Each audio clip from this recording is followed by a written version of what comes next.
try my Dutch as well. Goedemiddag, dames en heren. For accessibility of my presentation. So I'll talk, as Michelle has kindly mentioned, I'll talk about two big studies that we have completed over the last 12 months or so.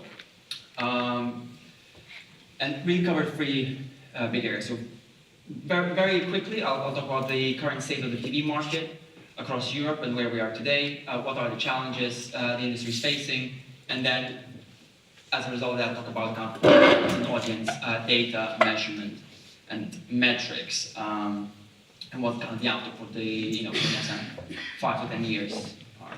Very quickly about MTM.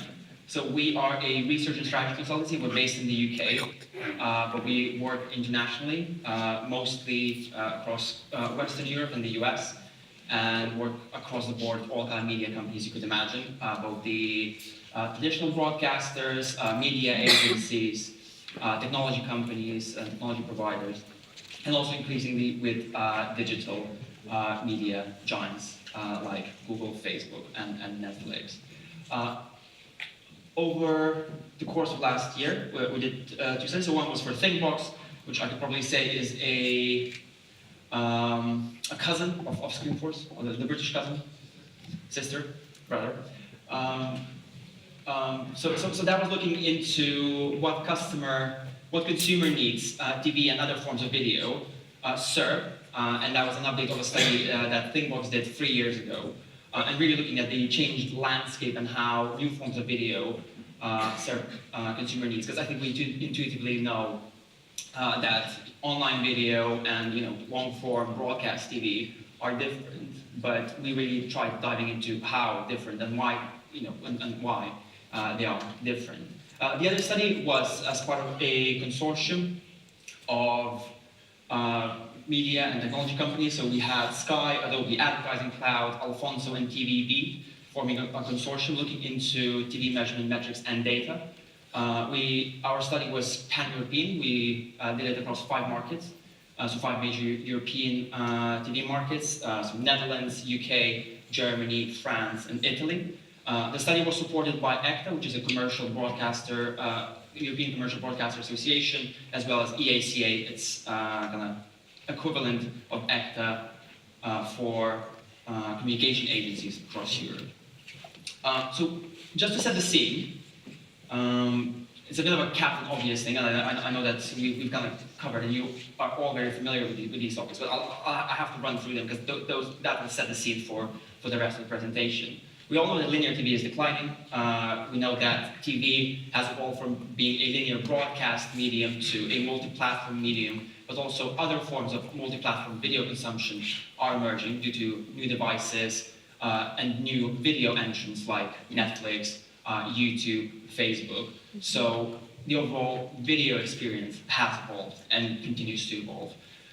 As a result of that, we have also observed a number of changing buy-side expectations. We say buy-side, I mean agencies and advertisers, and things like increased focus on business outcomes, attribution, automation, use of own data assets through DMPs, databases, and advertiser-owned CRMs, using that data to trade advertising and target the customers or lookalike customers that they want. All of these requirements are being projected onto TV advertising as well. And there's a sense of urgency in the industry that we've uncovered across the kind of European markets that we looked into. So here's a quote from one of the executives that we've spoken to. The industry consensus has shifted dramatically over the last 2 or 3 years. We know that change is coming fast. Adapting isn't about incremental revenue growth. It's now a business priority for the industry as broadcasting transitions to multi-platform TV becomes more fragmented. The question is how to deliver change. However, I would say that a lot of the news around where TV is headed and how linear TV consumption is evolving has projected a bit of a doomsday scenario. And through our research and just our kind of involvement in the industry, we know that there's a bit of overstating when we talk about these things. Because if you look at the facts, TV is still the most effective advertising medium. TV consumption, although declining, is only going through a gradual decline. And what's really happening is that TV is evolving into a multi-platform, basically evolving from linear to multi-platform TV environment. As a result of all the kind of technology changes as well as new opportunities going with that, consumers are facing greater choice of content across the multi-platform environments that they have access to. They have more channels, they have greater reach for catch-up services, they have more control, so both in terms of ability to access content when they want, where they want it, but also new user interfaces, so ability to control your TV experience using voice, for example. And finally, there's better quality, both in terms of content that's being delivered, through bigger screens and better picture quality, but also better ad experience, so better ad targeting and new user interfaces. If you look across the 5 markets that we looked into across Western Europe, we see that TV has been declining, but it's actually a gradual decline. We see some resilience over the last 5 years, but there's a bit of a drop of viewing, a more severe drop of viewing when it comes to younger audiences. And here's the UK example. So you have viewing minutes here as the bars, ranging from the last 10 years, basically. So the dark blue bar is live TV viewing. Then you have playback TV, also known as recorded. You have BVOD, that's hard to see, but it's kind of the light blue there, so broadcasting, catch-up services. And then you have subscription VOD services and online video. So if you look at the story over the last 10 years, you can actually see that online video consumption has actually been additive to the overall video consumption, which makes us think that they might be serving different consumer needs and different purpose. And intuitively, that kind of makes sense if you think about YouTube as probably the best example of online video, a free online video service. Although more recently, we've seen a bit of a split when it comes to TV consumption. So obviously, it has become much more multi-platform. So you have much more viewing that happens in a non-linear fashion. So it's either recorded or through broadcast or both platforms. But also, you can see over the last couple of years that subscription VOD services like Netflix have started eating into that TV consumption a little bit. Again, an example from the UK market. We've done a deep dive analysis into viewing minutes of key subscription OTT genres, which include drama, film, and comedy, and then looked at split between local content, which in this case would be British, versus non-UK content. And what we found that consumption of non-UK or international content has declined over the last 5 years, both across the whole population, but also for younger audiences, quite substantially, right? 20 to 30% decline. However, consumption of local content, so local comedy, drama, has remained relatively stable. We think the reason for that, if you look across global markets and look at TV investment from broadcasters into local productions per capita, we think that there is a bit of a relationship between how much local broadcasters invest in content and how SVOD has impacted that. And we've now confirmed that for the UK market. The Netherlands has a much lower investment per capita into local content. It'd be actually interesting to see how SVOD consumption has impacted linear TV viewing here in the Netherlands as well. But overall, in terms of how broadcasters could respond, we think that local broadcasters need to focus on differentiation and local content for local taste, rather than competing head-to-head with SVOD players. A bit of extra analysis that we did, looking at Netflix subscriber viewing habits. So here we have viewing minutes per person, and we have split the population of Netflix viewers into 5 groups. So heaviest 20% down to lightest 20% of Netflix viewers. And you can see for all groups apart from the heaviest Netflix viewers, TV viewing still accounts for a high proportion of their overall time spent viewing. Again, pointing to the fact that Netflix and broadcaster VOD could be serving slightly different purposes, and as a taken together are complements rather than substitutes.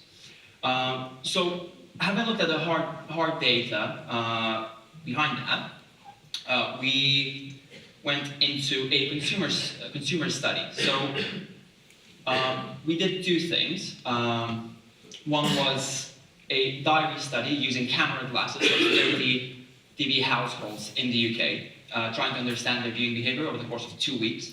And I then identified their need states, so what need states they've been engaging with during their video viewing moments across all types of different video, and then ran a quantitative consumer survey with 6,000 respondents to identify how viewing behaviors and how viewing time splits across those different need states. So we identified 8 need states, and I won't cover all of those here. But for example, if you take comfort, this is something that relates to spending time with your family.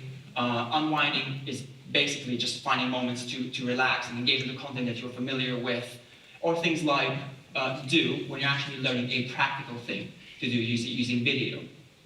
And we found that both TV, SVOD, and online video deliver against distinctive need states. And we put some data against that. So in terms of where viewing time goes against each individual need state, we found that the majority of need states, you see that TV is still the main form of video that delivers against those needs in terms of time spent. However, there are 2 particular needs. So getting just distracted from something you're doing, switching your brain off, or learning to do something practical like cooking a new dish. That those 2 need states are skewed more towards online video.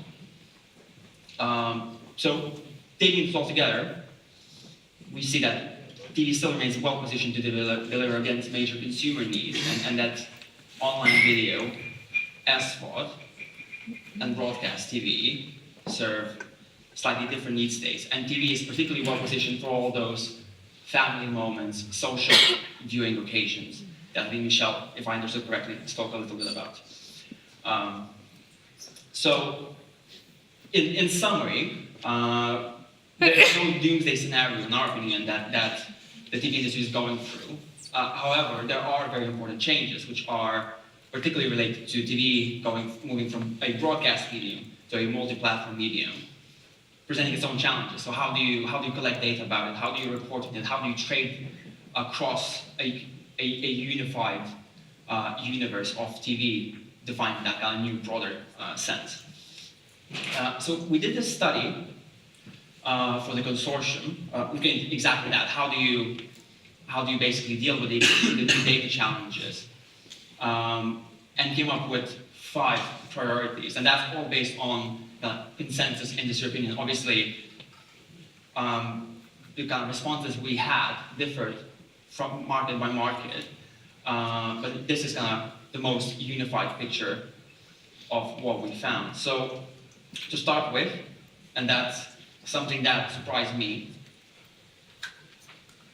in the study, was that a lot of the industry participants, which include broadcasters, media agencies, advertisers, measurement service providers, they still all believe that investing in TV audience measurement systems as we know them today is key for the industry to continue, and still presenting them as a gold standard in media measurement, because there's no better measurement system if you compare it to, say, print or online measurement.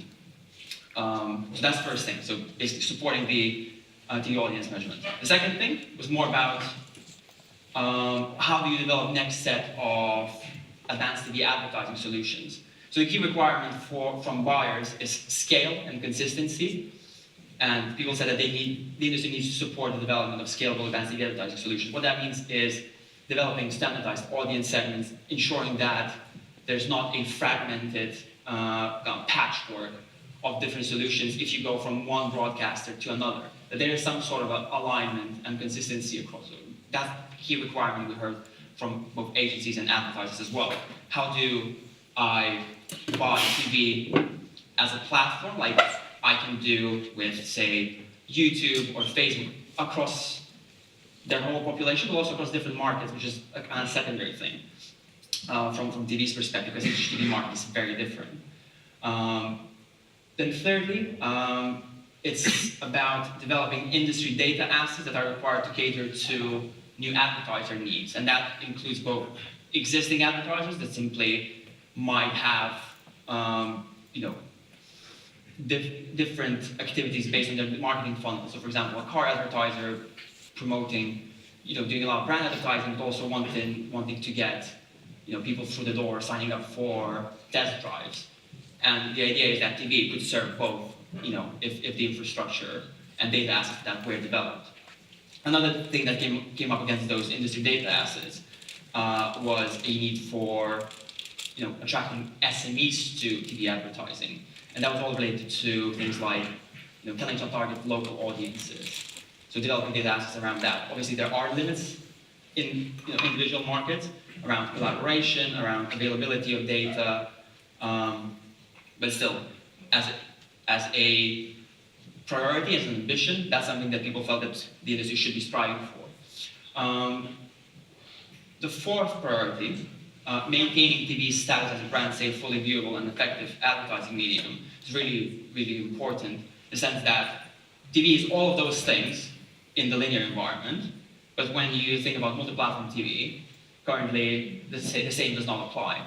So how we can create new metrics or new principles and extend that kind of quality mode that TV has, that linear TV has, into the multi-platform TV environment, and ensuring that every impression you buy in that kind of multi-platform way is delivered in a brand safe environment, is fully viewable, and delivers results, delivers business impact for the advertisers.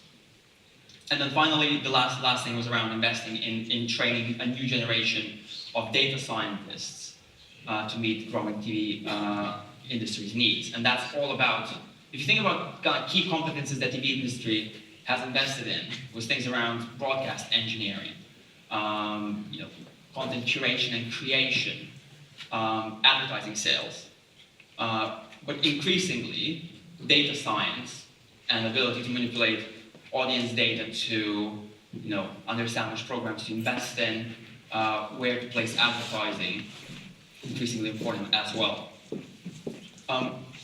So let's quickly dive into the first point around supporting TV audience measurement. So we know that across all markets we have GICs and TV broadcasters investing in kind of hybrid measurement solutions. And you know that extended TV, as defined as kind of broadcast, is already measured across most of the markets, apart from Italy. And we have declarations from both German and Dutch GICs that they will attempt to measure non-broadcasted video content like YouTube. Obviously, running into, as you probably well know, a lot of difficulties around that, to lack of alignment, but still something that is declared and is already in discussions. So all of these new investments should, in principle, deliver four things. So it's, first of all, it's improved planning across TV and online video, so across that kind of multi-platform environment. It's better accountability of non-linear TV viewing and advertising. It's improved measurement of long-tail channels and content, so things like the Italian super panel approach, where they've grown the panel just to account for the smaller channels.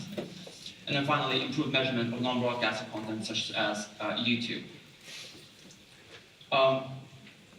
Delivering all of these upgrades will require a lot of close collaboration, and we work closely with Barb on this project. And their view is that more than ever, audience measurement is a team sport, and collaboration and cooperation is needed from many industry participants, not only broadcasters but also platforms and research agencies, if they are to continue to deliver what's expected from Barb, which is auditable, transparent, and gold standard measurement of TV and video. However, there are a lot of problems around hybrid measurement systems. Just to name a few, speed of delivery. So, given that broadcasters have invested in different types of online video platforms, adjusting the technology behind them and delivering the data that's required for measurement in a census way is quite complicated. They need to align in their technology roadmaps. Secondly, combining panel and census data is not as easy as it may seem. It requires a lot of careful calibration and might deliver quite volatile results, which was never an issue with single source panel-based approaches. And then finally, these new approaches cost a lot of money. Single source panel measurement is quite efficient and cost effective, but hybrid approaches might cost a lot of money while you're just accounting for additional 5-10% of multi-platform viewing. But it's still a priority for the market and the industry if you're taking a long-term approach, because there is a clear trend towards multi-platform consumption. But this, as we can conclude, maintaining comprehensive TAM solutions is increasingly challenging. Additional concerns around the value of TAM data have been kind of raised, both from advertiser and broadcaster perspective. So first of all, if the value of the TV advertising market declines, the value of TAM data might decrease. The level of investment in maintaining TAM solutions might decrease because they're supporting a shrinking pie of ad money. Secondly, we're seeing a potential emergence of new alternative data sources which will probably never account for the whole universe, but might be great at measuring and enable trading of a certain part of the market. So for example, with AdSmart, that's now being rolled out to the US, just addressing the addressable part of the population. So it might be a bit of a divergence between trading currencies and planning currencies. So while JICs like BART might still maintain their role as providers of a planning currency, trading might evolve and potentially just be regulated, or JICs might just be setting standards for how trading will be done rather than requiring a currency. And finally, there's a shift away from measured platforms like Netflix and YouTube. So Netflix not even having advertising, but also with YouTube, where increasingly it's consumed on TV sets at home, but not measured in a consistent way with other TV consumption. And there's also a way that JICs could potentially increase the value of their services by incorporating Facebook, YouTube, and other online video platforms. But there are a lot of challenges related to that. First of all, how do you compare YouTube, Facebook, and with video on linear broadcast feeds, both in terms of content, but also advertising and ad units? How do you fuse panel and census data, where the amount of census data on platforms like YouTube are vast compared to broadcast TV? And then finally, we're also seeing a bit of a limited willingness from both YouTube and Facebook to share their data. So they're happy to share data as if it's coming from a black box, just kind of sharing the end results. But if you think about the key principles underlying JIC and kind of TAM measurement, we know that they have always strived to be transparent and auditable, which I think they should maintain to do, and that was one of the key conclusions from our study as well. But we haven't seen that willingness from Facebook and YouTube to deliver against those requirements. So although they have to share the data, it has to be shared on their terms rather than the industry terms. Obviously, the risk of not incorporating Facebook and YouTube is that the value of TAM data over time will become less and less, or at least less relevant. Now, looking at the other priorities, so maintaining TAM was kind of the starting point, but there's also a set of other initiatives that the industry should pursue, or priorities that the industry should address. We ran 5 seminars in the 5 markets that we investigated, and we kind of collected survey responses from all the participants. And we asked them, basically, we put a statement in front of them saying that the TV industry urgently needs to develop new audience data initiatives and metrics if this remains embedded and grow during the next 3 to 5 years. And we had a high level of agreement across the board. Apart from Germany, I think, slightly lower levels of agreement because they felt that the industry is not facing as much pressure as the other markets. Linear TV is quite strong, and they feel like that AGF is doing a good enough job to address the growing concerns, while other markets were slightly more concerned about the urgency to develop new solutions. In the Netherlands, which I think was an interesting standard example, a lot of comments we heard is that we know what the priorities are. We don't need new initiatives. We just need to make sure that the initiatives that we're working on today get implemented. And there was a lot of willingness in the market to collaborate. And as we kind of see today, that there is that kind of growing collaboration across the industry. Then one of the priorities we were talking about was about delivering a standardized set of attributes and new audience targets or new audience groups. We thought that, well, actually delivering those is very challenging if you look at an industry-wide solution.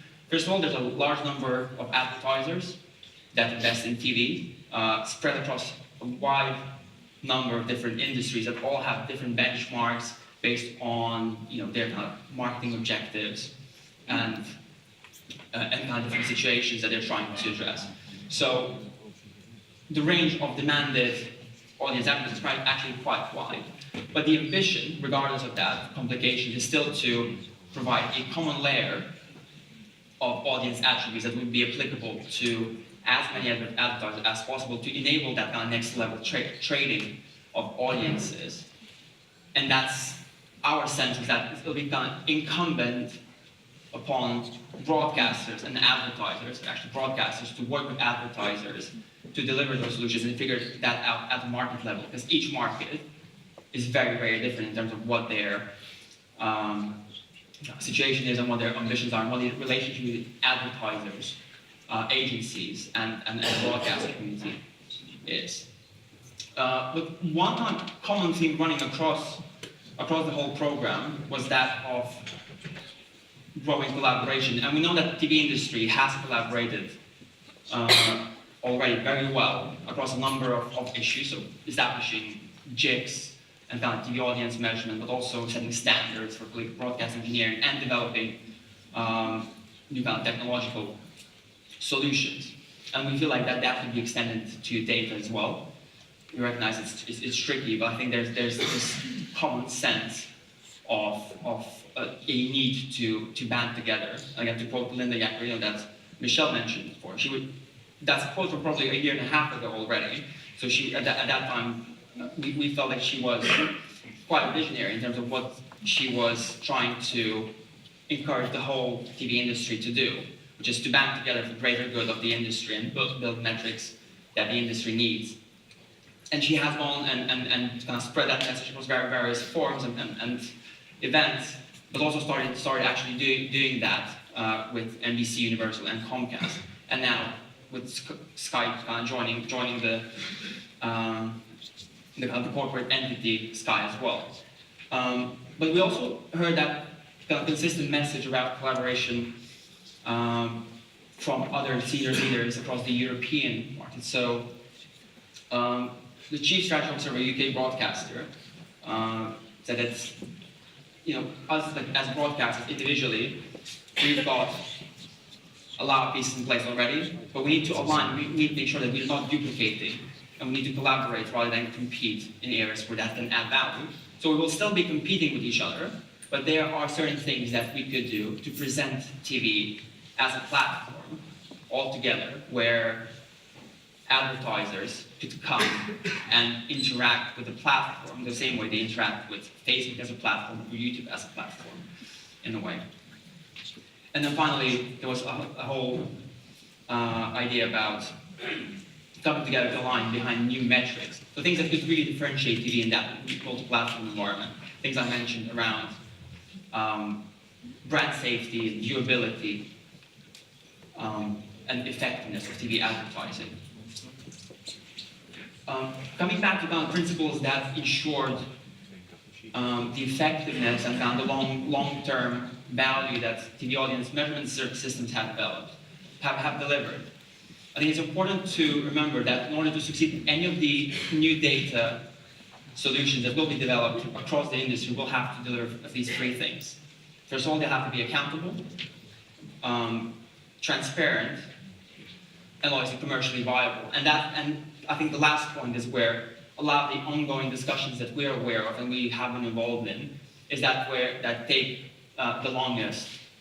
Because aligning business objectives is difficult, but there is a lot of variation by market. We felt that in the French TV market, where pressures to innovate and respond to changes happening in kind of the wider video ecosystem is strong, we've seen a lot of response and drive behind those. And obviously helped by the fact that Médiamétrie, which is both a joint industry committee or a JIC delivering TV audience measurement, but also a commercial body investing and actually a for-profit organization, so having commercial objectives to deliver these solutions.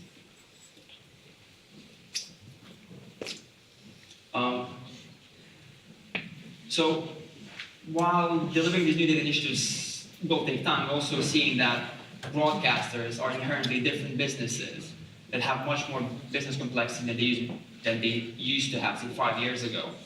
So they're managing more complex portfolios of channels and products, they're developing and scaling new ad products, and also these constantly have to defend and prove TV's value as an advertising medium, that environment. But one thing that, despite its growing complexity, one important thing to remember is that broadcasters will have to continue innovating and delivering against the requirements of advertisers and agencies, and obviously consumers.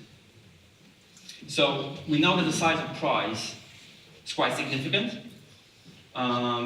if the industry gets things right.